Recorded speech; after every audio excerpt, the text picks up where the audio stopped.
नमस्कार, आप देख रहे हैं आज तक। आपके साथ मैं हूं अंजना ओम कश्यप। इधर सत्ता का शीर्ष है नरेंद्र मोदी के लिए, तो उधर हार का धरातल। कुदरत का नियम है कि आंधी आती है तो जाती भी है, तूफान आता है तो गुजर भी जाता है। हिंदुस्तान की राजनीति में मोदी नाम का तूफान पिछले 5 महीने से खत्म होने का नाम नहीं ले रहा। एग्जिट पोल के मुताबिक ही अभी हम बात कर सकते हैं, क्योंकि 19 तक नतीजों का इंतजार करना होगा। लेकिन एग्जिट पोल बता रहे हैं कि मोदी के तूफान में कांग्रेस फिर तबाह होने जा रही है। लोकसभा का जख्म भरा भी नहीं है, विधानसभा में और चोटें लगने वाली हैं। इसीलिए अब सवाल खड़ा हो गया है कि क्या वाकई मोदी भारत मुक्त कांग्रेस बना ही देंगे।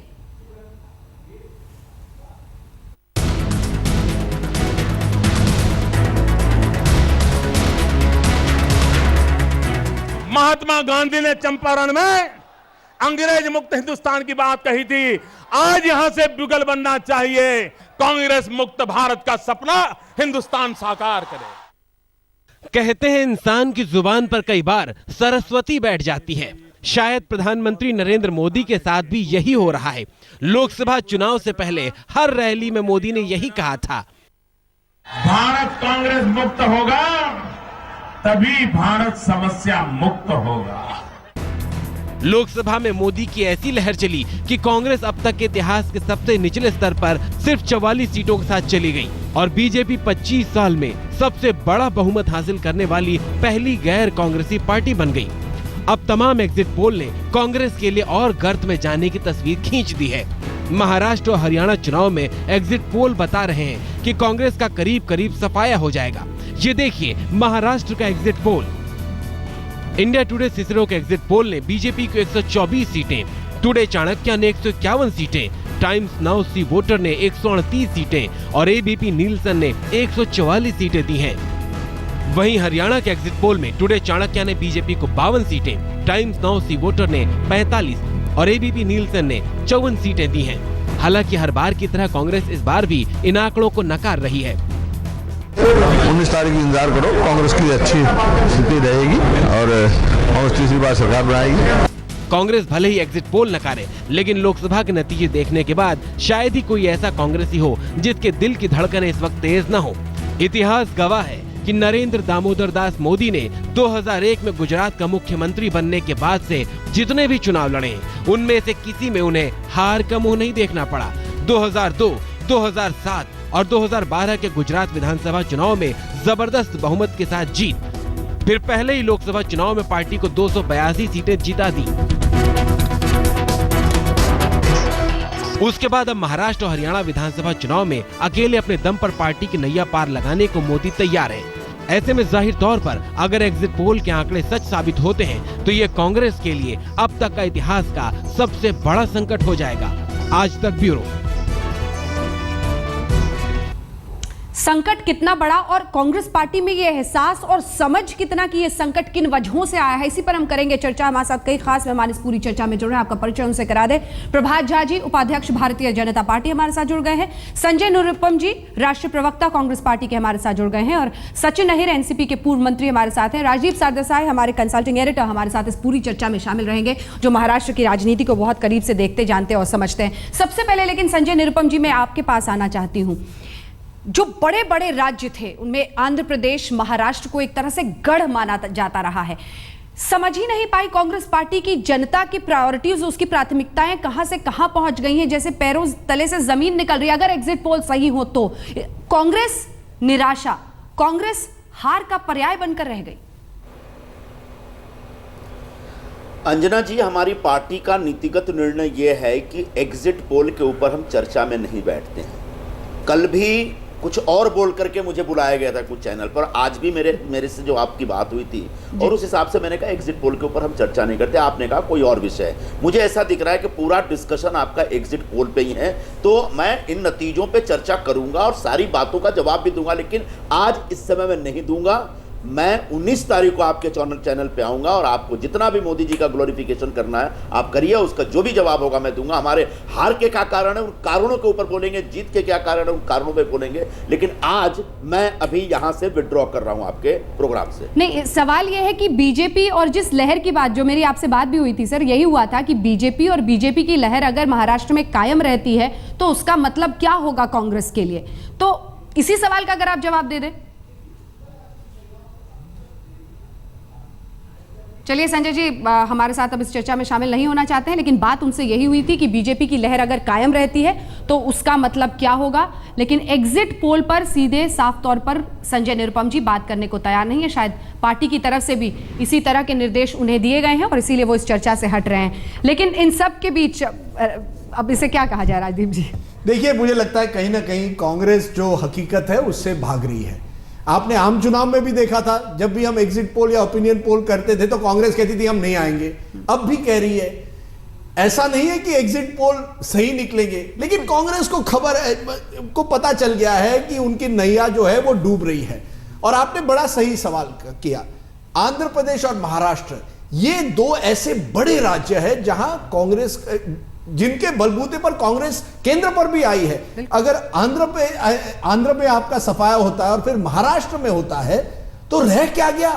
असम, उत्तराखंड, हिमाचल, केरल और कर्नाटका और मिजोरम, छह राज्य ही रह गए, जिसमें कुछ बड़े छोटे राज्य हैं। बिल्कुल सवाल यह है कांग्रेस के सामने। और एक और बात अंजना, मैं पढ़ रहा था, ऐसा कोई राज्य देश में नहीं है अगर कांग्रेस उस राज्य में 2 बार हारा है तो तीसरी बार आता ही नहीं है।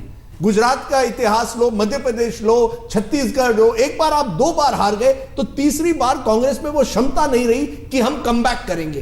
तो ये सबसे बड़ी दिक्कत अब हो सकती है कांग्रेस के सामने कि अगर आप आंध्र प्रदेश और महाराष्ट्र में हारते हैं तो कहां आपका बेस क्या रहेगा? उत्तर भारत तो चला गया, अब पश्चिम भारत भी अगर चला जाए, गुजरात और महाराष्ट्र, तो बच क्या गया? प्रभा झा जी आपके पास आते हुए, अब एग्जिट पोल आपके लिए अच्छी खबर है तो जाहिर तौर पर आप लोग इस चर्चा में जरूर शामिल होंगे, लेकिन कुल मिलाकर बड़ी तस्वीर क्या दिखाई दे रही है अगर बीजेपी के नजरिए से देखें तो? ये तो अब बस वन मैन का मामला बच गया है। देखिए, एग्जिट पोल यदि हमारे विपरीत भी आता तो हम चैनल के डिस्कशन से नहीं भागते, क्योंकि यह तो एक लोकतांत्रिक प्रक्रिया है जिसमें संवाद और चर्चा सदैव होनी चाहिए और राजनीतिक दलों में उसका उत्थान और उसका पतन सदैव होता रहता है। कभी हम हारेंगे, कभी जीतेंगे। अभी आपने कहा कि वन मैन शो, सवाल वन मैन शो का नहीं है। पूरी पार्टी 21 अक्टूबर 1951 से काम कर रही है और हमारे अनेक क्षेत्र के लोग काम करते हैं। हाँ, इसमें कोई दो मत नहीं कि हमारा नेतृत्व नरेंद्र मोदी जी कर रहे हैं। आज से 5 महीने पहले, 4.5 महीने पहले वे प्रधानमंत्री बने हैं और उनके नेतृत्व में देश निरंतर उनसे जुड़ता जा रहा है। वे इस समय देश के श्रेष्ठ ज्येष्ठ नेता हैं और इसलिए आप ये कह सकती हैं, लेकिन हमारे नेतृत्व का जो लाइन है, सेकेंड लाइन है, वो पूरी तरह से देश में तैयार है और कार्यकर्ता सब जगह हैं, समर्थक सब जगह हैं और यही कारण है कि हम सब मिलकर अपने नेतृत्व के साथ परिणामकारी परिणाम के लिए काम करते हैं। सचिन अहिर साहब, अब सवाल तो ये भी है कि एनसीपी इस पूरी लड़ाई में कहां पर छिपती है? एक तो महाराष्ट्र, और महाराष्ट्र से भी सफाया, महाराष्ट्र पे भी अगर आप कहीं ना कहीं लाइव सिस्टम पर आपको रख दिया जाता है जनता की तरफ से तो बहुत दिक्कत होगी, क्योंकि आप भी यूपीए के उस लेगेसी को ढो रहे हैं। सच्चाई ये है जिसमें निराशा, हार, मतलब नकारात्मक सोच ही जिसका एक नियम बन चुका था। देखिए, ये सब रुझान है और विशेष तौर के ऊपर एग्जिट पोल्स 100% हम उसके ऊपर अवलंबन नहीं रह सकते, लेकिन क्योंकि ये बहस जो भी रुझान के ऊपर चल रही है तो जरूर हमारी ये अपेक्षा रही है कि एक सिंगल लार्जेस्ट पार्टी बोलकर हम उभरेंगे। अगर हम उभरते नहीं है तो हम पार्टी के संगठना जो हमारी जुड़ी है कैडर बेस्ड पार्टी की रही है। हमारा जो बहुत बड़ा वोटिंग बैंक, कोई एक सेकुलर विचार को भले रहे, लेकिन स्थानिक स्तर के ऊपर जो हमारी ग्राम पंचायत हो, नगर पालिका हो, तो हम जड़ से जुड़े हुए लोग हैं। इसलिए इस रुझान को हम दुजोरा दे रहे हैं, लेकिन जरूर अगर ऐसा कुछ खामियां अगर हुई तो पार्टी पूरी ताकत से फिर उभरेगी और फिर लोगों में जाएगी और अपना अस्तित्व दिखाने का काम करेगी। लेकिन कांग्रेस की तरफ से संजय जी तो चले गए हमारे साथ, वर्ली जहां से आप खड़े हुए थे, ये सच है कि वहां पर जो कांग्रेस कैंडिडेट थे 2 दिन से लास्ट आखिरी के 2 दिन वो कैंपेनिंग तक के लिए नहीं आए थे, मतलब कांग्रेस के उम्मीदवारों ने ही पहले से समर्पण कर दिया था? मुझे जहाँ तक जानकारी है कि कांग्रेस के कैंडिडेट यहाँ पे, जहाँ मेरे क्षेत्र में, तो पहले से ही बहुत वीक थे और क्योंकि एक सेक्युलर इमेज के तरह से मेरे तरफ लोग देखते थे, और ये बात भी स्पष्ट है कि यूपीए का एक घटक होने के बाद और आगाड़ी शासन में हम होने के बाद तो मेरा ही चेहरा लोगों के बीच में हमेशा अनेक योजनाओं को लेकर हो या अनेक चीज़ों को लेकर हो। लेकिन जहाँ तक पार्टी का सवाल है कि उन्होंने भी अपने स्तर के ऊपर कड़ा मुकाबला करने की कोशिश की, लेकिन लोगों का जो उनको सपोर्ट मिलना चाहिए था वो स्थानिक स्तर के ऊपर उनको मिला नहीं है। और बड़े तादाद में लोगों ने मुझे साथ देने का काम वहाँ के जो कांग्रेस की जो कैडर बेस्ड हो या कांग्रेस के जो वोटर हो उन्होंने देने का काम किया है।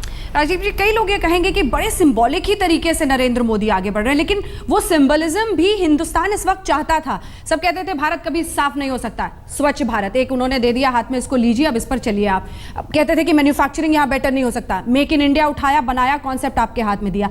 वो एक सकारात्मक सोच कम से कम लोगों के सामने वो रख रहे हैं, उसको लोग स्वीकार कर रहे हैं शायद। बिल्कुल, मुझे लगता है एक सकारात्मक सोच है, कम से कम सिंबलिज्म है, कम से कम लोगों से वो संपर्क कर रहे हैं। नरेंद्र मोदी की सबसे बड़ी खूबी है कि वो पीएचडी है कम्युनिकेशन में। वो बार बार लोगों से संपर्क कर रहे हैं। आज वो लेबर क्लास से संपर्क कर रहे हैं, कुछ दिन पहले वो संपर्क कर रहे थे इंडस्ट्रियलिस्ट से, कुछ दिन पहले वो कर रहे थे स्टूडेंट कम्युनिटी से। तो लगातार जो संपर्क है, क्योंकि आज का जो जमाना है इंफॉर्मेशन का जमाना है, आप टेलीविजन के जरिए, रेडियो के जरिए आप लोगों से लगातार संपर्क कर सकते हैं। दूसरी तरफ आप देखेंगे कांग्रेस आपके डिस्कशन से दूर हट रही है, तो संपर्क कहां होगा जब आप इस तरह की राजनीति करेंगे। और आपने मनमोहन सिंह की राजनीति देखी थी, 5 साल पूरी चुप्पी। अब एक तरफ मनमोहन सिंह, दूसरी तरफ नरेंद्र मोदी। अब कुछ लोग कहेंगे नरेंद्र मोदी ज्यादा बात करते हैं, लेकिन मैं समझता हूं आज के जमाने में जितना आप कम्युनिकेट करेंगे उतना आपको फायदा होगा। अब इसी चुनाव में दीजिए, राहुल गांधी जाते हैं 4 या 5 रैली करते हैं, नरेंद्र मोदी प्रधानमंत्री होते हुए 25 रैली करते हैं। यानी एक तरह से एक एनर्जी है, एक जुनून है कि मैं चुनाव लड़ना चाहता हूं। फर्क यह हो गया है बीजेपी में आज, खास करके नरेंद्र मोदी ने बीजेपी में एक उत्साह लाया, अमित शाह ने लाया है कि हम ये चुनाव जो भी होए हम लड़ेंगे। दूसरी तरफ कांग्रेस जो है कह रही है चलिए 5 साल की बात है, 5 साल बाद हमारी सरकार आएगी। उनको लगता है ये जो बीजेपी है, ये जो हवा है, ये हनीमून पीरियड चल रहा है, 5 साल बाद हमारा टर्न आएगा। टर्न ऐसे आता नहीं है। और नरेंद्र मोदी उस तरह के नेता नहीं है जो आपको हलवा पूरी खिला के कहेंगे चलो मैं चला गांधीनगर, अब आप सरकार 5 साल बाद चलाइए। नरेंद्र मोदी चाहते हैं कम से कम 10 साल चले। वो तो कह रहे हैं कुछ उनके सहयोगी को मैं तो 15 साल चलाऊंगा। अब अगर एक तरफ इतना इस तरह का नेता है, आत्मविश्वास जो कम्युनिकेट करता है, और दूसरी तरफ चुप्पी, और दूसरी तरफ लड़ने की जो एक जज्बा चाहिए चुनाव लड़ने का, वो कांग्रेस में है नहीं। अब लोकसभा चुनाव में एआईएडीएमके से सिर्फ 7 सीटें ज्यादा, 44 सीटें कांग्रेस पार्टी की, ऐसी हालत हो गई। और उसके बाद भी अगर एग्जिट पोल के नतीजे सही साबित होते हैं तो क्या मोदी लहर में कांग्रेस का सफाया हो जाएगा? ये सवाल हम आपसे पूछ रहे हैं। अभी तक जो 80 स्पेस वाई या फिर 80 स्पेस एन भेज दीजिए 52424 पर अपने जवाब। अभी तक जो नतीजे आए हैं उसके मुताबिक 93% लोग ये कहते हैं कि हाँ, मोदी लहर में कांग्रेस का सफाया हो जाएगा। इसी के साथ हम एक और छोटे से ब्रेक के लिए रुक रहे हैं। सभी खास मेहमान हमारे साथ बने हुए हैं। इस बीच आप ब्रेक में जरूर इस सवाल का जवाब भेजिएगा। आप देखते रहिए आज तक। एग्जिट पोल के नतीजे अगर सही साबित होते हैं तो क्या वाकई एक तरह से कांग्रेस मुक्त भारत की तरफ हिंदुस्तान बढ़ेगा, जिसका दावा नरेंद्र मोदी ने किया और आह्वान भी पूरे देश में किया कि आप मेरा साथ कीजिए। इस बीच बड़ी खबर यह आ रही है कि कांग्रेस के नेता आला कमान से ये शिकायत करेंगे पूर्व मुख्यमंत्री पृथ्वीराज चौहान के खिलाफ। कई नेता पृथ्वीराज चौहान से नाराज हैं और आला कमान से, यानी जाहिर तौर पर 10 जनपद पर उनकी शिकायत जाएगी। शिकायत इस बात को लेकर, अगर आपको याद हो, वोटिंग के एक दिन पहले एक विवादास्पद इंटरव्यू आया था और पृथ्वीराज चौहान ने कथित रूप में उस इंटरव्यू में साफ कहा था कि भ्रष्टाचार के ऐसे ऐसे संगीन इल्जाम थे, आदर्श घोटाले का जिक्र किया तमाम का, और कहा कि अगर मैं कार्रवाई कर देता उस वक्त उन लोगों के खिलाफ तो पूरी तरह से महाराष्ट्र कांग्रेस बिखर जाती। सभी खास मेहमान हमारे साथ बने हुए हैं जिनसे हम चर्चा कर रहे हैं। इस बीच अब साहिल जोशी हमारे सहयोगी भी मुंबई से हमारे साथ इस खबर पर जुड़ गए हैं। साहिल, कांग्रेस में अब खलबलाहट शुरू। बिल्कुल, क्योंकि ये इंटरव्यू को लेकर काफी खलबलाहट मची है, क्योंकि बीजेपी ने इसका एक चुनावी मुद्दा ही बना लिया था। एडवर्टाइजमेंट्स निकाले थे अखबार में कि खुद मुख्यमंत्री मान रहे हैं कि कांग्रेस के राज में भ्रष्टाचार हुआ है। हालांकि जो कांग्रेस के जो बड़े नेता है उनसे जो हमारी बात हुई, उनका यह कहना है कि इस इंटरव्यू से कांग्रेस की छवि का सबसे बड़ा नुकसान हुआ है। ऐसा लग रहा था कि पृथ्वीराज चौहान हम पर पर्सनल अटैक कर रहे हैं, इसके चलते हम कांग्रेस हाईकमान से इसके बारे में शिकायत करेंगे। इस बीच खबर ये आ रही है कि पृथ्वीराज चौहान ने साफ कह दिया है, खेद जताया हुआ है इस इंटरव्यू को लेकर, और उनका यह कहना है कि जो ऑफ द रिकॉर्ड बातचीत थी वो बातचीत अखबार ने छापी है। लेकिन कांग्रेस नेताओं का कहना है कि ऑफ द रिकॉर्ड हो या ऑन द रिकॉर्ड हो, महाराष्ट्र के एक पूर्व मुख्यमंत्री होने के नाते इस तरीके की बात एक पत्रकार के सामने करते हैं, जब कांग्रेस के बाकी प्रवक्ता अलग अलग चैनल्स पे जाके ये बताने की कोशिश कर रहे थे कि आदर्श में किस तरीके से अशोक चौहान या बाकी लोग दोषी नहीं है। ऐसे वक्त पे पृथ्वीराज चौहान ये बात कहते हैं, ये कांग्रेस को ठेस पहुंचाता है और इसके वजह से ये शिकायत की जाएगी।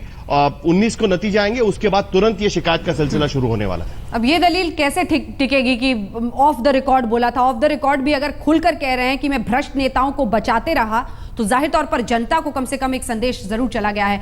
सचिन अहिर जी, ईमानदारी के साथ, मोदी खाए न खाए, भ्रष्टाचार ने डुबा दिया और अजीत पवार तक बहुत संगीन इल्जाम उन पर भी लगे हैं। इल्जाम लगना अलग बात है। इल्जाम की अगर हम बात करें तो अमित शाह अभी क्यों प्रदेश के और देश के उनके बीजेपी के अध्यक्ष है, तो ये भी सवाल होता है। और इसमें हमने इसके पहले भी कहा है और हमारी पार्टी की ये लाइन भी हमेशा रही है कि जब नरेंद्र मोदी जी जो पीएम के उम्मीदवार थे, दावेदार थे, तभी भी जब उनके ऊपर आरोप हुआ तो कभी हमने ये नहीं कहा कि भाई ये क्यों पीएम के दावेदार है। हर एक पार्टी को अपना जनाधार बढ़ाने का अधिकार है। हाँ, ये बात स्पष्ट है कि अगर इस चीज़ में कुछ चीज़ें बाहर आती है और अगर भ्रष्टाचार का आरोप सिद्ध होता है तो फिर ये हमारी जवाबदारी आती है कि हम जनता को उसका उत्तर दें और जनता के बीच में जाकर इसका स्पष्टीकरण करें, क्योंकि आरोप लगाना ये हमेशा विपक्ष का ये काम रहा है। चलिए ये बताइए अहिर साहब, हाँ ठीक है, उसके ऊपर इंक्वायरी होने के बाद भी कोई भी हालत में उस पर कोई स्पष्टता आज तक के निकली नहीं है, ना बाहर आई है। इंटरव्यू ने डुबोया, आपको लगता है जो कांग्रेस के नेता शिकायत कर रहे हैं उसमें वो सही कर रहे हैं? छोटा सा जवाब। मेरा ये स्पष्ट कहना है कि मुख्यमंत्री जी ने जिस तरह से जो 4 सालों में जो काम किया है उसमें उन्होंने हमेशा शक के नज़र से हर एक को देखने का काम किया है, फिर वो अपने पार्टी के लोगों को हो या राष्ट्रवादी कांग्रेस पार्टी के लोगों को हो, और बहुत ज़्यादा अवलंबन वो ब्यूरोक्रेट के साथ रहे। अभी जैसा आप जिक्र कर रहे थे नरेंद्र मोदी जी के बारे में, तो नरेंद्र मोदी जी जब भाषण करते या जब होते तो उसके पीछे एक पॉलिटिकल सोच है जो दुर्दैव से कांग्रेस के पास तो जब तक आप मंत्री थे, जब कांग्रेस ने एक सेकंड तो जब तक आप मंत्री थे सब कुछ ठीक चल रहा था, तब पृथ्वीराज चौहान के ये अवगुण नहीं दिख रहे थे? नहीं, मैंने ये कुछ भी नहीं कहा है। मैंने ये कहा कि उनका काम करने का तरीका है वो मेरे लिए कोई, मैं उनके ऊपर आरोप करने की बात नहीं हो रहा, वो हर एक का तरीका होता है और वो तरीके से वो उन्होंने काम किया है। आगे क्या होना नहीं होने वाला वो उनके स्तर पे देखे।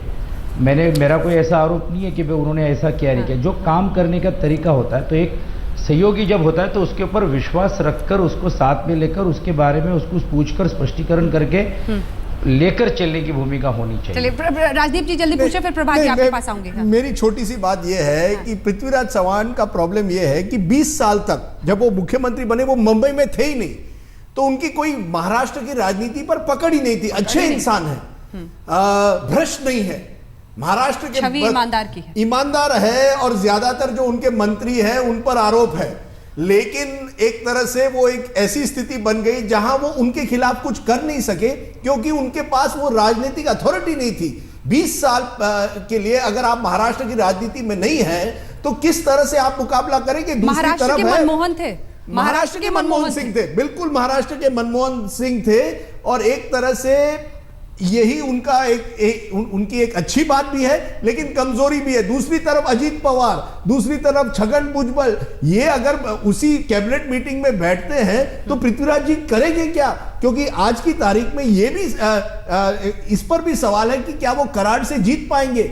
ऐसे स्थिति में जबकि आपको अपनी पार्टी को मजबूत करना है, आप ऐसे व्यक्ति को भेजते हैं जो अच्छे व्यक्ति हैं लेकिन जिनकी राजनीति पर पकड़ नहीं है। और दूसरी तरफ ये बात सचिन अहिर जो भी कहे आरोप है, लेकिन लोगों में एक परसेप्शन है कि एनसीपी और कांग्रेस जो है वो भ्रष्ट है।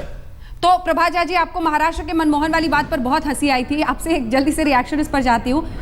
कांग्रेस और एनसीपी का भ्रष्ट छवि ले डूबा या मोदी ने जिता दिया आपको?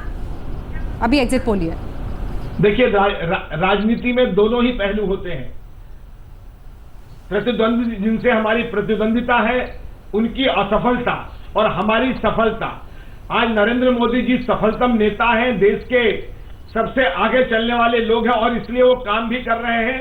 और साथ ही महाराष्ट्र में पिछले 15 वर्षों में जो कुछ भी हुआ है वह भी जनता के सामने था, उसका लाभ तो मिलेगा ही। लेकिन नरेंद्र मोदी जी ने और हमारी पार्टी ने वहां पर एक आशा की किरण जगाई है कि महाराष्ट्र में राजनीति बदलिए, एनसीपी और कांग्रेस को हटाइए, एक नए सूरज की रोशनी में महाराष्ट्र को लाएंगे, काम करेंगे। और दूसरा, एक बात जो राजदीप देसाई ने कही है वो भारतीय राजनीति की सच्चाई है, जिसकी राजनीति में पकड़ नहीं होगी, जो परिश्रमी और मासेस में काम करने वाले लोग हैं, अगर उनको कोई भी दल इग्नोर करेगा और परिक्रमा करने वाले लोगों को गले लगाएगा तो भारतीय राजनीति में अब उसको अगर बागडोर देते हैं जो परिक्रमा करते हैं, तो परिश्रमी कार्यकर्ता जिसकी पकड़ है वो आप अपने आप में अपनी पार्टी पर प्रहार कर रहे हैं। इसलिए राजनीतिक दिशा और दशा दोनों नरेंद्र मोदी बदल रहे हैं, जिसके कारण सभी दलों पर असर पड़ेगा।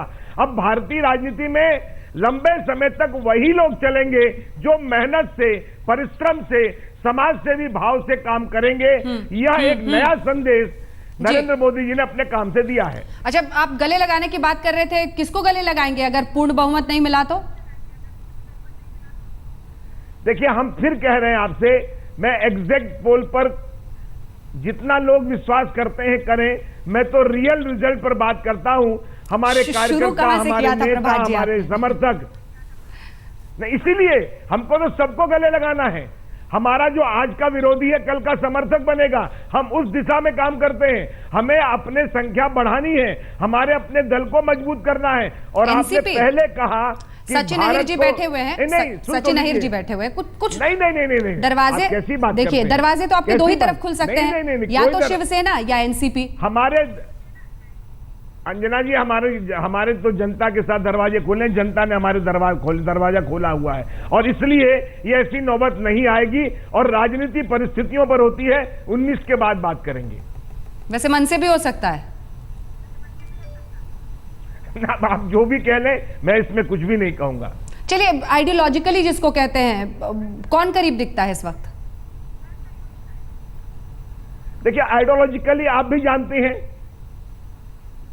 हम 25 साल शिवसेना के साथ रहे हैं।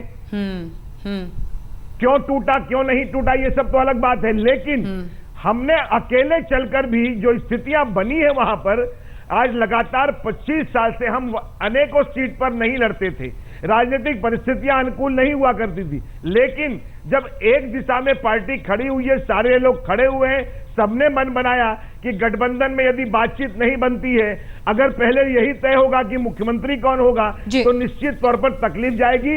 जिसकी सबसे बड़ी सीट आएगी, अधिक से अधिक सीट आएगी, उसका मुख्यमंत्री बनेगा। लेकिन बात नहीं बनी, आगे बढ़े और आज लगता है कि हमें अपने दल को, भारतीय जनता पार्टी को पूरी तरह से समर्थन मिलेगा। ठीक है राजीव, कुछ संकेत मिल रहे हैं इनकी बातों से? उपाध्यक्ष हैं भारतीय जनता पार्टी। देखिए, मुझे लगता है कि भाजपा किसी भी पार्टी से इस बार इस समय समझौता नहीं करना चाहती, ना एनसीपी से करना चाहती है, क्योंकि फिर एनसीपी की एक छवि बन गई है लोगों में कि वो भ्रष्टाचार से उनके नेता जो है उन पर आरोप है।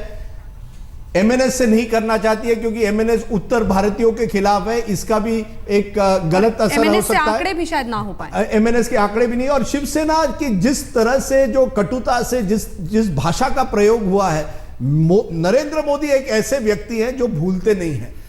जो इंटरव्यू उद्धव ठाकरे ने सामना को दिया है वो नरेंद्र मोदी आसानी से भूलेंगे नहीं। तो मुझे लगता है नरेंद्र मोदी चाहेंगे कि शिवसेना को अगर तोड़ो तो तोड़ो, एमएनएस को तोड़ो तो तोड़ो, एनसीपी को तोड़ो तो तोड़ो, लेकिन इनके साथ हमें समझौता नहीं करना है। एकला चालो रे।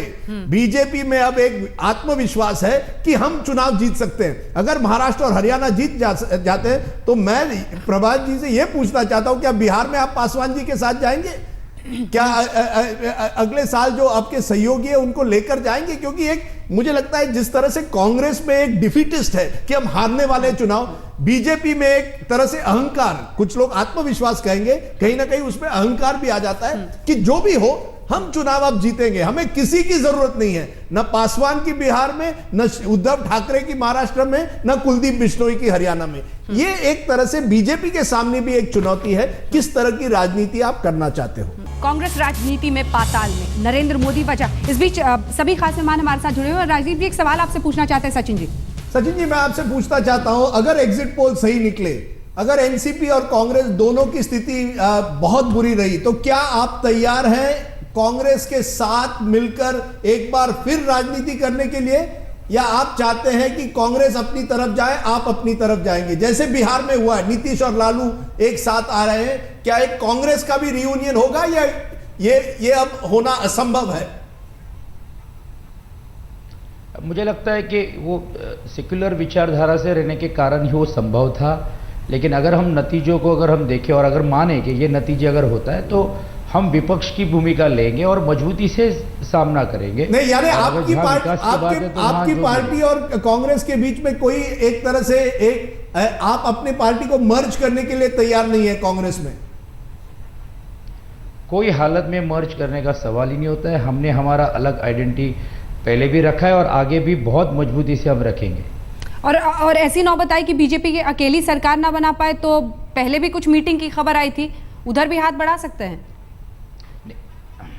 हमने ये स्पष्ट कहा है कि हम एक बड़ी मजबूत पार्टी बोलकर उभरेंगे जी, ये हमारा है। और हमने ये भी स्पष्ट कहा है कि हमने कोई विकल्प को दोजारा नहीं रखा है। हालांकि हमको ये ऐसी नौबत नहीं आएगी ऐसा लगता है, लेकिन आज भी जैसे प्रफुल्ल जी ने कहा कि एक बहुत अहम रोल अगर त्रिशंकु होती है तो राष्ट्रवादी कांग्रेस पार्टी यानी सचिन अहीर, आप ये कह रहे हैं कि आप तैयार हैं। एक तरफ आप कहते हैं कि आप सेक्युलर ताकतों को बढ़ाना चाहते हैं, दूसरी तरफ आज आप कह रहे हैं सब विकल्प खुले हैं, यानी अगर बीजेपी को आपकी जरूरत पड़े आप तैयार हैं।